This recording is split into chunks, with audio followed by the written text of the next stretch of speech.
ఉన్న బంగారాన్ని విడిపించి ఆ రోజు ఆన్లైన్ రేటుకే మేము కొంటాం. Sharma gold company. బాచుపల్లిలో భార్య మాధవిలతను భర్త నాగేంద్ర భరద్వాజ్ అతి కిరాతకంగా హత్య చేశాడు. ఏడాదిన్నర వయసున్న కుమారుడి ముందే భార్యను పొడిచి చంపాడు. ఆపై ముక్కలుగా నరకాలని అనుకున్నాడు. అది విఫలం అవ్వడంతో ఆత్మహత్యగా చిత్రీకరించేందుకు గ్యాస్ సిలిండర్ లీక్ డ్రామా ఆడాడు. కానీ ఎట్టకేలకు దొరికిపోయాడు. ఇంతకీ ఏం జరిగింది? మాధవిలతను భర్త నాగేంద్ర భరద్వాజ్ ఎందుకు చంపాడు? ఎంతలా వేధించాడు అనేది కుటుంబ సభ్యుల మాటల్లో ఇప్పుడు తెలుసుకుందాం. ఏం జరిగేదేముందండి, మా చెల్లెల్ని అతి కిరాతకంగా పొడిచి బాడీ మీద చాలా చోట్ల కసితీరా పొడిచి, చనిపోయిన తర్వాత కూడా పొడిచి, గొంతులో 6 టైమ్స్ స్టాప్ చేసి, తల మీద సుత్తితో మోది కిరాతకంగా చంపాడండి. చంపేశాక కూడా అమ్మాయి కాలు కట్ చేశాడండి. ముక్కలుగా చేసి బాడీ పార్ట్స్ని డిస్పోజ్ చేసి ఎక్కడెక్కడో పడేద్దామని ట్రై చేశాడు. అతని వల్ల కాలేదు. ఆ పొడిచిన కత్తితో కాలు మీద పెట్టి బోన్ విరగొట్టడానికి సుత్తితో కత్తి పిడి మీద కొడితే కత్తి విరిగిపోయిందంటండి. ఇది పోలీసులు చెప్పిన విషయాలు. అది చేత కాక ముక్కలుగా చేయడం అతని వల్ల కాక 2 సిలిండర్లు ఓపెన్ చేసి, ఒక సిలిండర్ అమ్మాయి పక్కనే బెడ్రూమ్లో అమ్మాయిని చంపేసి, అమ్మాయి పక్కన ఒక సిలిండర్ పెట్టి, ఇంకో సిలిండర్ కిచెన్లో పెట్టి, వైర్లు ప్లగ్లో పెట్టేసి షార్ట్ సర్క్యూట్ చేయడానికి ట్రై చేసి, ఆ సిలిండర్లు ఓపెన్ చేసి వైర్లు పెట్టేసి చిన్న బాబుని తీసుకొని ఇల్లు లాక్ చేసి వెళ్ళిపోయాడండి. ఇది సుమారు 4వ తేదీ, మే 4వ తేదీ రాత్రి 9-9:30 టైంలో జరిగి ఉండొచ్చని పోలీసులు చెప్పారండి. అతను ఇదంతా చేసి ఎన్ని గంటలకు వెళ్ళాడు అనే విషయం మాకు తెలియదు. బయటికి వెళ్ళాడు. గ్యాస్ లీక్ చేసి వదిలిపెట్టి వెళ్తే కింద ఫ్లోర్ వాళ్ళకి 12 గంటల టైంలో స్మెల్ వచ్చి అందరు అపార్ట్మెంట్ వాళ్ళందరూ వచ్చి పైకి చూసి ఎక్కడ అని వెతుక్కొని లాక్ చేసున్న తాళాలు బద్దలు కొట్టి లోపలికి వెళ్ళి చూస్తే మొత్తం గ్యాస్ అంతా స్ప్రెడ్ అయ్యి ఉందంటండి. బెడ్రూమ్ కూడా లాక్ చేశాడండి అమ్మాయిని చంపేసి. అది పగలగొట్టి చూస్తే అమ్మాయి చనిపోయి పడిందండి. 3 నెలల గ్యాప్లో కూడా నేను దగ్గరలో ఉంటాను, ఎప్పుడన్నా నా దగ్గరికి వచ్చినా కూడా ఒప్పుకోడండి.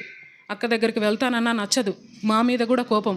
అమ్మాయితో క్లోజ్గా ఉంటామని ఇక్కడికి పంపించేవాడు కాదు అప్పటి నుంచి కూడా. కాకపోతే ఈ 3 నెలల గ్యాప్లో అబ్బాయి కొంచెం మంచిగా నటించాడండి. మారాడు అనుకుంది అమ్మాయి. కాకపోతే డబ్బులు మాత్రం అడుగుతూనే ఉండేవాడు. అడగరని చెప్పి స్టార్టింగ్లో చెప్పి తీసుకొచ్చినా కూడా నాకు అంత పంపించు, ఇంత పంపించు, ఈ 1 year అమౌంట్ అమ్మాయి దగ్గర ఉండింది కదా, అది నాకు పంపించు, కారు కొనాలి, మా ఊళ్ళో ల్యాండ్స్ కొనాలి, ఇవి అమ్మాయి నేను ఇవ్వనని చెప్పాను కదా, నన్ను అడగొద్దు అని చెప్పినందుకు మళ్ళీ గొడవలు. ఇలా ఈ 3 నెలలు ఇలా జరిగిందండి. మేము సమ్మర్ హాలిడేస్ కానీ మేము ఊరెళ్ళి ఉన్నాము, ఇక్కడ లేము, ఎవ్వరం లేని టైం చూసుకున్నాడండి. మే 4th నైట్ ఆ ఈవినింగ్ ఏం గొడవ జరిగిందో మాకు తెలియదండి. మే 3rd మాట్లాడాము అమ్మాయితో మేము. అమ్మాయి ఊరికి వస్తానని చెప్పిందంట, మా దగ్గరికి వస్తానని, ఎలక్షన్స్ ఉన్నాయి వెళ్తానని చెప్పిందంట. వెళ్ళడానికి వీలు లేదు, వెళ్తే మా ఇంటికే రావాలి, నువ్వు అక్కడికి వెళ్ళకూడదు అని అన్నాడంట. ఇంకా డబ్బుల గురించి గొడవలు జరిగినాయో ఏం జరిగినాయో చెప్పడానికి మా చెల్లి లేదు కదండి. ఆ రోజు రాత్రికి అతి కిరాతకంగా 9:30 ఆ టైంలో జరిగిందని పోలీసులు చెప్పారండి. ఫస్టే అమ్మాయిని గొడవపడి వెళ్దామంటే అమ్మాయి ఒప్పుకోకుండా నేను బట్టలు సర్దుకుంటాను అన్నదంట. కబోర్డ్ దగ్గర వంగి ఉందంట అండి. స్టార్టింగ్ ఏమి చేశాడో ఎలా కొట్టాడో తెలీదు. తల మీద సుత్తితో కొట్టిన దెబ్బలు ఉన్నాయండి. తల వాచిపోయి ఉంది. మెడలో కత్తి పెట్టి పొడిచాడండి 6 times. మెడలో పొడిచాడండి, చేతి మీద పొడిచాడు, వీపులో పొడిచాడు. చనిపోయిన తర్వాత కూడా బాడీలో 6 times పొడిచినవి ఉన్నాయండి. ఇంత కిరాతకంగా చంపాల్సినంత అవసరం ఏంటండి? మా చెల్లెల్ని, అమ్మాయి నీకు నచ్చకపోతే, చెప్పిన వాటి వినకపోతే, సరే డబ్బులు కావాలంటే మమ్మల్ని అడుగు, ఇస్తాము, లేదా నచ్చలేదు పంపించి, మాతో బతుకుద్ది కదా. చిన్న బాబు, 1.5 బాబండి, వాడు కూడా కళ్ళకు కనపడలేదు. అతి కిరాతకంగా ఇంత పాశవికంగా ఎవరన్నా చంపుతారా? ఎవరో హత్యలు చేసేవాళ్ళు చేస్తారు ఎక్కడో యూపీలో అక్కడ అని వింటూ ఉంటాం న్యూస్లో. ఇంత దారుణంగా జరగడం మేము జీర్ణించుకోలేకపోతున్నామండి. మా అమ్మాయి ఎంత మంచిదంటే ఇంత క్రూయల్గా హింసించినా కూడా మారతాడేమో, ఇంకొక అవకాశం ఇచ్చి చూద్దాం, కాపురం కదా, అతను కూడా ఉంటుంది కదా, 3 సంవత్సరాలు కాపురం చేశాను, ఎంతో కొంత నా మీద ప్రేమ ఉండకపోతుందా, చెప్పుకుంటే నెమ్మదిగా వింటాడు, అంతగా వినకపోతే కౌన్సిలింగ్కి తీసుకెళ్తాను, ఇలా చెప్పిందండి. అతని మీద కన్సర్న్ కూడా ఉండేదండి అమ్మాయికి. కానీ వాడికి కొంచెం కూడా ప్రేమ, జాలి అనేవి లేవా? పోనీ నీకు అంతగా కోపం వస్తే 4 దెబ్బలు కొట్టు, ఏదో ఒక రకంగా బాధ పెట్టన్నా వదిలేస్తే మా పిల్లని మేము తెచ్చుకునే వాళ్ళం కదా. బతికి ఉండేది కదా కళ్ళ ముందు. అంత కిరాతకంగా చంపి ముక్కలు చేయాలని ట్రై చేసి, కాలు కట్ చేసి, గ్యాస్ లీక్ చేసి, ఇంత దారుణమైన చర్యలు చేయాల్సినంత అవసరం ఏంటండి అతనికి?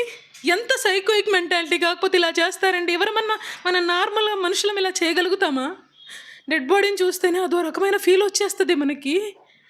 నిలువున నిలబడున్న ఆరోగ్యంగా ఉన్న అమ్మాయి 5 అడుగులు 5 అంగుళాల ఎత్తండి, తెల్లటి ఛాయ. అమ్మాయిని చంపడానికి చేతులు ఎలా వచ్చినాయి వాడికి? వాడు మనిషేనా? అలాంటి మనిషిని వాళ్ళని ఇంకా పోలీసులు అక్కడ కూర్చోబెట్టి ప్రభుత్వం మేపుతుందండి వాడిని. మేము ఇంకా మాకు అమ్మాయి పైన బాధ కాక పోలీస్ స్టేషన్ల చుట్టూ, కోర్టుల చుట్టూ ఎక్కడ తిరగాలండి? మా నాన్నగారు క్యాన్సర్ పేషెంట్, మా అమ్మగారికి ఆర్థరైటిస్, ఆవిడ తిరగలేదు. నాకు 3 పిల్లలు ఉన్నారు. మా తమ్ముడికి ఫ్యామిలీ ఉంది. మా చిన్న తమ్ముడు యూకేలో ఉన్నాడు, చదువుకోవడానికి వెళ్ళాడు. ఈ విషయం తెలిసి పరుగున వచ్చాడండి. మొన్ననే వెళ్ళాడు వాడు కూడా. మా ఫ్యామిలీ ఇలాంటి పరిస్థితులు ఎదుర్కొనే పరిస్థితుల్లో లేదు. దయచేసి ఈ సమాజము, న్యాయస్థానము వీలైనంత త్వరగా అతన్ని ఉరి తీయండి, అతన్ని చంపండి. ఇంత కిరాతకంగా బాధ పెట్టి చంపాడే, ఆ బాధ అతనికి ఎలా తెలుస్తుంది? మేము పడే బాధ ఎలా తెలుస్తుంది? మా కడుపు కోత ఎలా తెలుస్తుంది?